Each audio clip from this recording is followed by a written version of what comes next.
All right, let's talk about something really powerful today. It's a way of thinking, a framework for handling pretty much any kind of chaos life throws at you.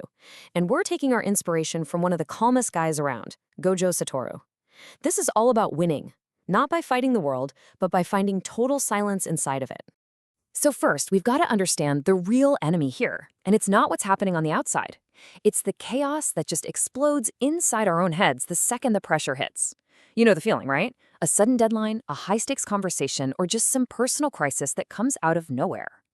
I mean, that's the big question, isn't it? 1 minute, everything's cool. The next, the stakes are high and it feels like a switch flips inside our brains. So what is actually going on in that moment that just completely throws us off our game? Well, it starts right here, with noise. And I don't mean one clear thought. I mean 100 thoughts all screaming for attention at once. What if I mess this up? Everyone is watching me. There's no way I can do this.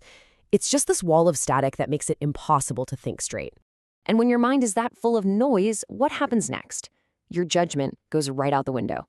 You stop making smart, deliberate choices and you just react. You might snap at someone, or freeze completely, or just make a bad call you'd never make with a clear head. The noise always leads to weak decisions.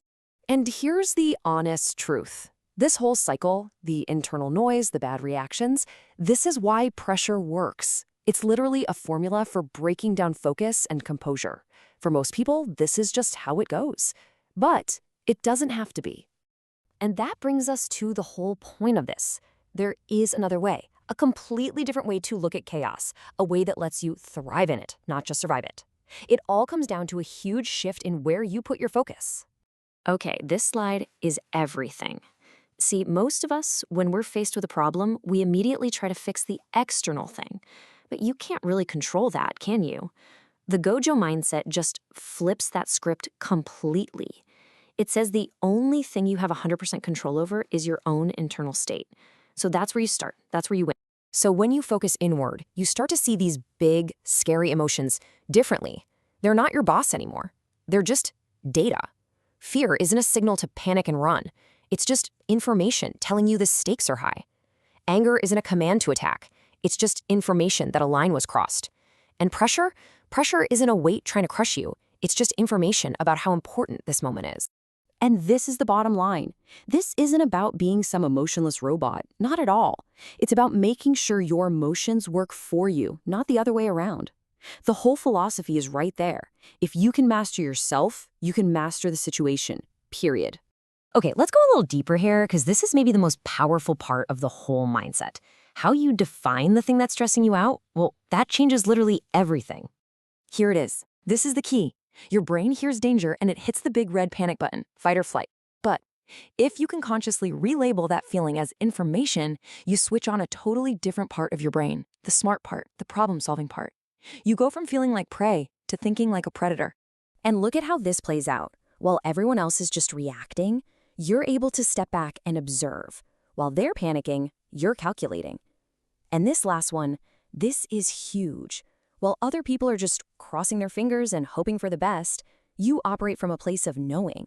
You know your abilities, you know the plan, because your mind is finally quiet enough to make one. And you gotta remember, our brains are wired for this. This is our default setting. In a crisis, the brain wants to shut down all the complex thinking and just pour everything into survival. This mindset, it's like training. It's how you override that ancient and usually unhelpful instinct. So, where does all this lead? What's the real payoff for mastering your internal world and seeing pressure as just information? Simple. You win the battle before it even starts. This right here, this is the #1 sign of someone who's in control. In the middle of chaos, when everything and everyone is screaming, faster, rush, react, you actually slow down. You get deliberate. That one simple act is a massive power move. Which brings us to that famous image, right? The smile.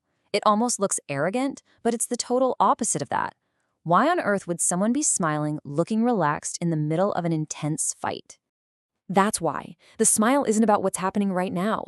It's a sign that a victory has already happened, inside his head. He's already assessed it all, controlled his state, seen the variables, and found the path to winning. The physical part is just going through the motions. Okay, so this all sounds good, but how do we actually use it? let's pull this out of the world of theory and into your world. And this is so important to get. This is not about having some magical ability. It's a mental tool. It's a skill that you can actually practice and get better at.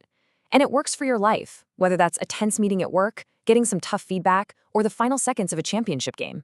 So next time you feel that internal storm starting to brew, here's your 3-step plan. Number 1, just breathe. Seriously, it's a physical reset button for your entire nervous system. Number 2, force yourself to slow your thoughts down. See the noise, acknowledge it, but just refuse to get tangled up in it. And 3, once you have that little bit of quiet, you choose your next move. Don't react, choose. This is the goal, right here. This is what you're aiming for. A level of inner calm so solid that the storm on the outside just doesn't matter anymore. It can rage all at once, but it can't get to you. You literally become the eye of the hurricane. So, I'll leave you with this to think about. The next time life cranks up the pressure, you know now that you have a choice. Are you going to let the chaos in and get swept away, or are you going to choose to build that silence inside? Because the outcome, it really does depend on that choice.